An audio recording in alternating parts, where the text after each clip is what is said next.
So this one goes to my personal files, the YouTube channel where I just talk about things in general, this and that, day-to-day activities, little adventures, and probably not much of any great significance or importance.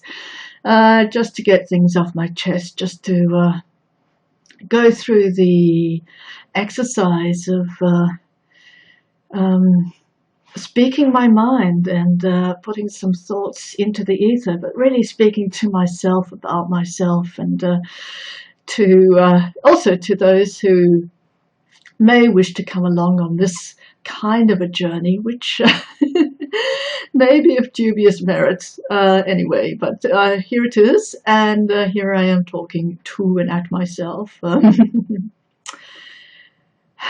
So and these new glasses, I am still getting used to them, but I like them. I like them a lot. Okay, good. As for anything else, I had a look through my wardrobe yesterday and I found, oh goodness me, I haven't really bought anything recently. And the things that I have opted for are sporty clothes and fundamentally clothes that I am comfortable in. And I did make a selection for a military style. The original reason why, original reason why I did that, well, lots of reasons really, but one of the major ones was I wanted something functional that didn't wear out. And I thought, okay, so what kind of attire quintessentially is a functional and strong and durable? And yeah, okay, a military jacket like this one, and then a military top, and I have well, this one, this is not my favorite military top. It's not the most admirable color that I have. I really like the dark brown, the mud brown,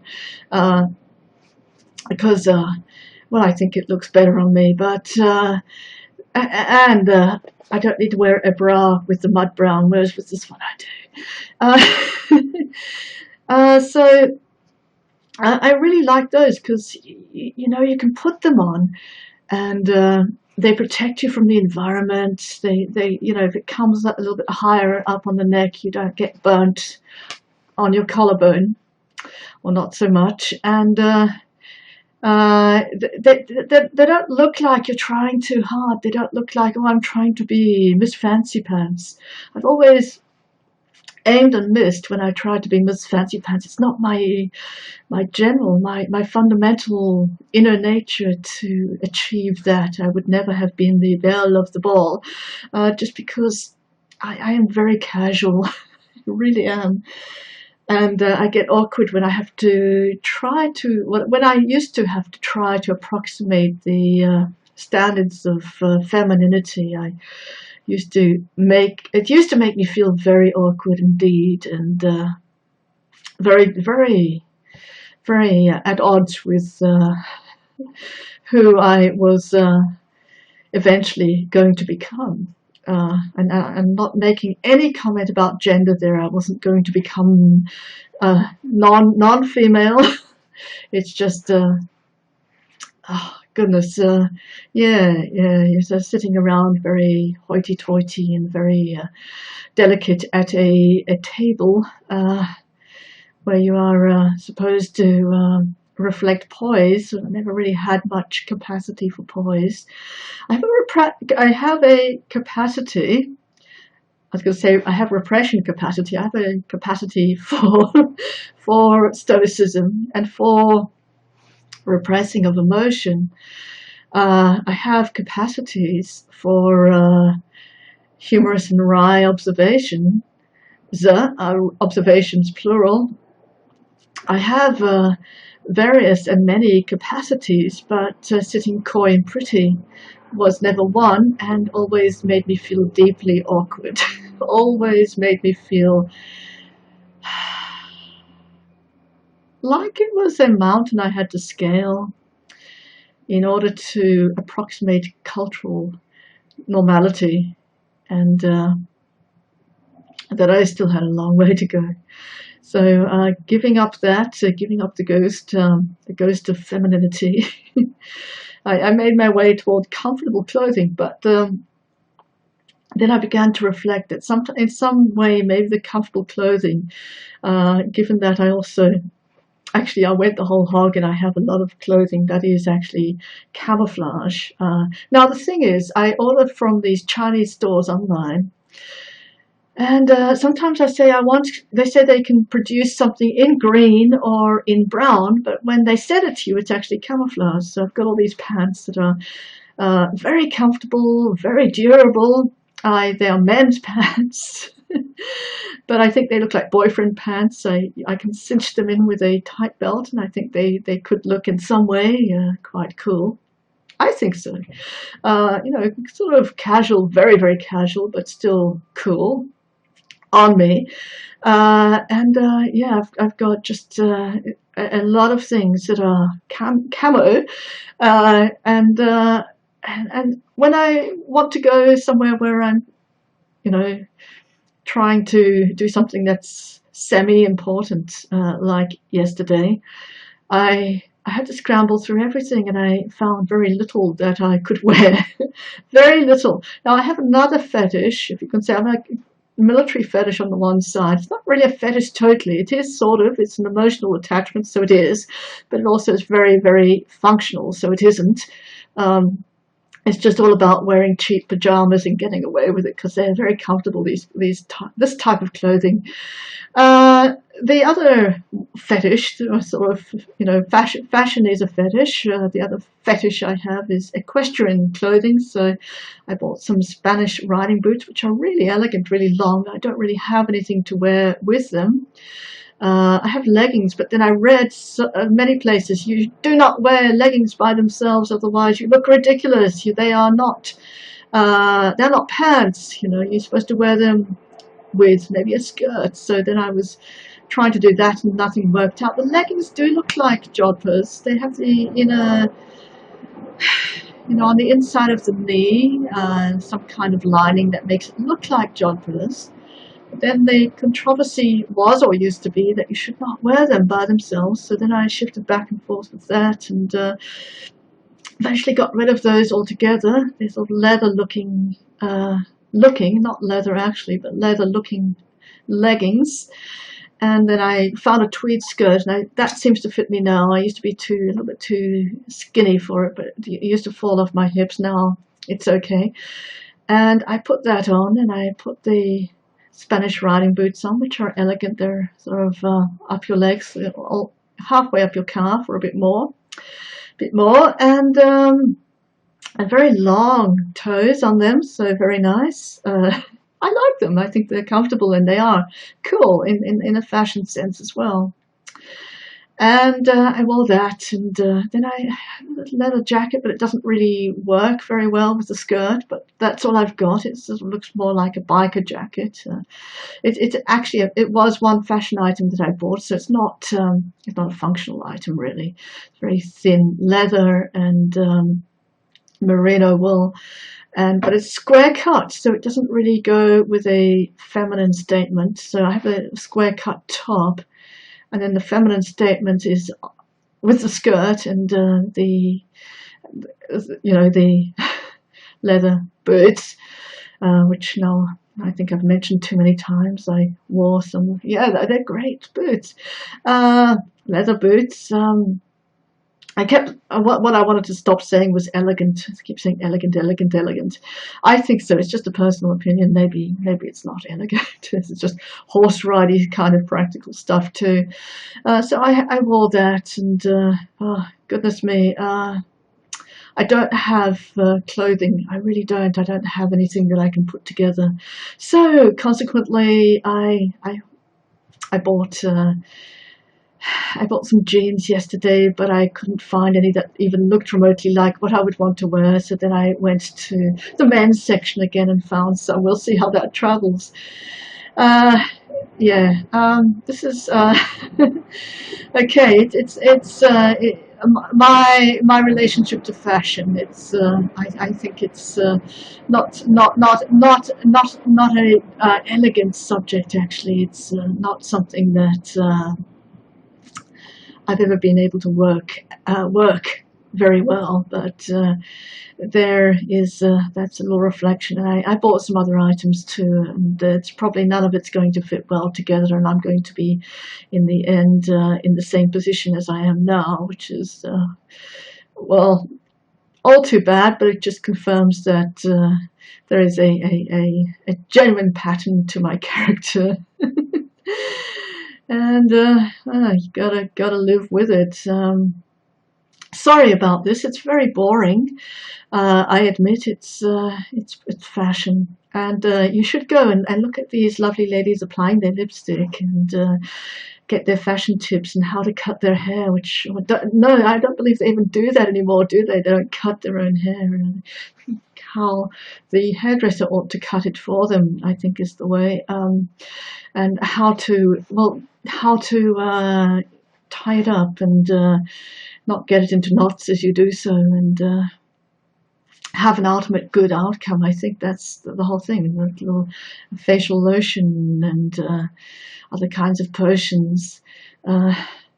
I just improvise. I improvise so bad, and I improvise badly. But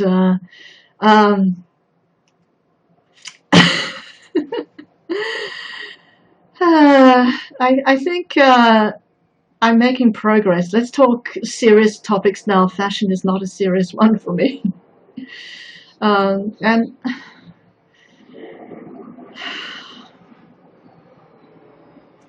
anyway, let's talk a serious topic. Let's talk about the progress that I am making, clearing my mind.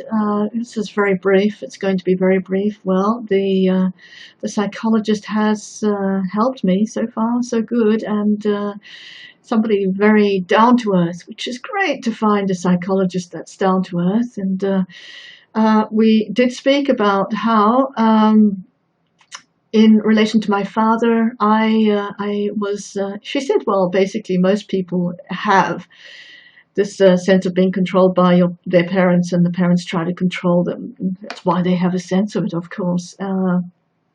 But however, mine did not allow me any freedom. It was 100% control. And I did get freedom, but I wasn't allowed it. And that's, I think, a large part of my guilt and shame, that I took it anyway. And if things worked out badly, it's all on my own head, isn't it? Nobody's going to stand there and say, well, we would like to rescue you, or it was our instruction, just ignore it next time, or something. It's just all me. I'm a self-made or self-failed woman. Everything is just me.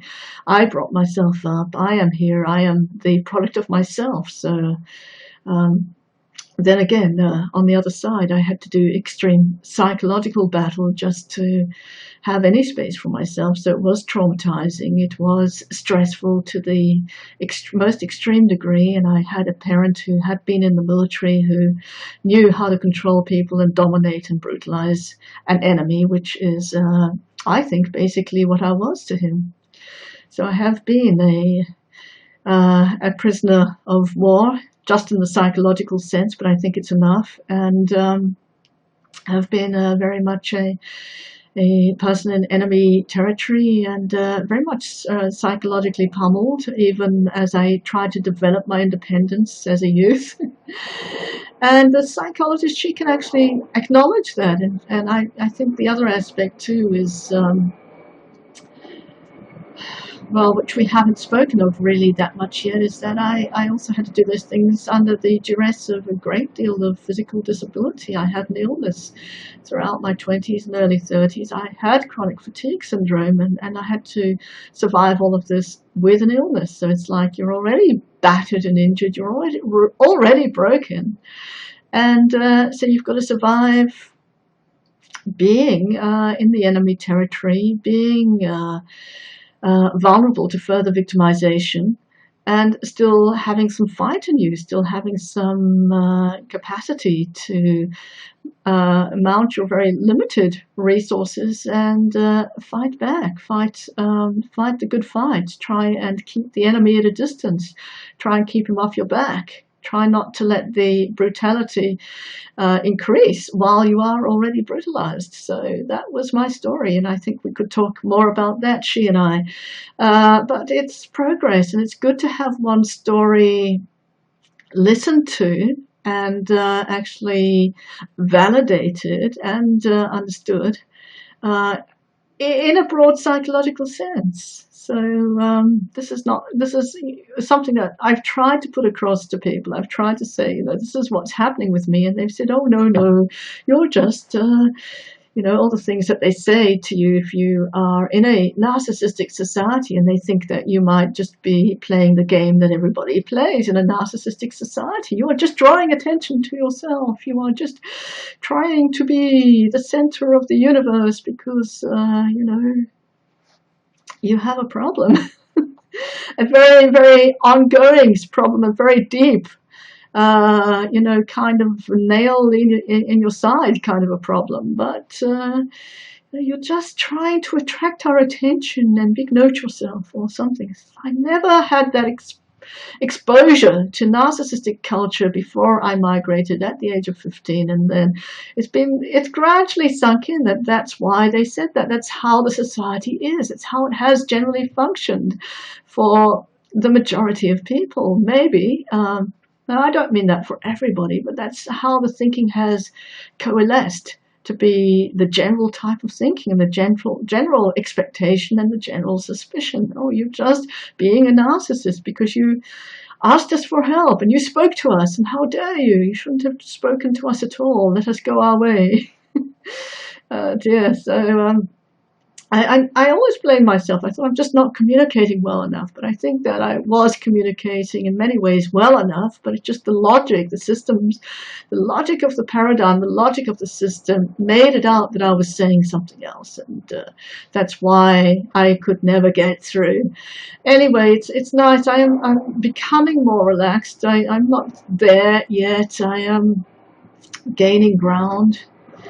It's hard. It's really hard. When you've been slipping back into the mud, and it's a particular kind of mud. It's an authoritarianism that I'm losing traction with. I have been losing traction with it and becoming more and more the victim that my my father had actually tried to turn me into. I don't think he would see it as a victim, but more and more the subject, which means like a prisoner would be the subject of a jail or a jail warden. I'm becoming more and more this I have backslid. I became more and more the subject of this dominant mindset, this authoritarian mindset, this victimizing mindset, where I started to blame myself and say, I brought it on myself. I'm to blame, mea culpa.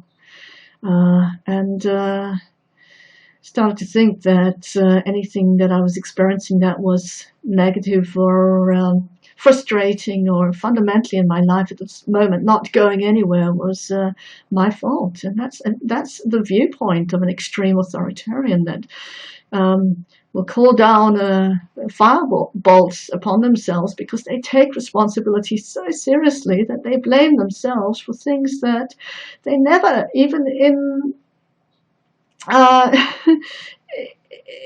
any point in their life, had control over. I didn't control my parents. I didn't control the migrant experience. I didn't control how people saw me. I've never been able to control those factors.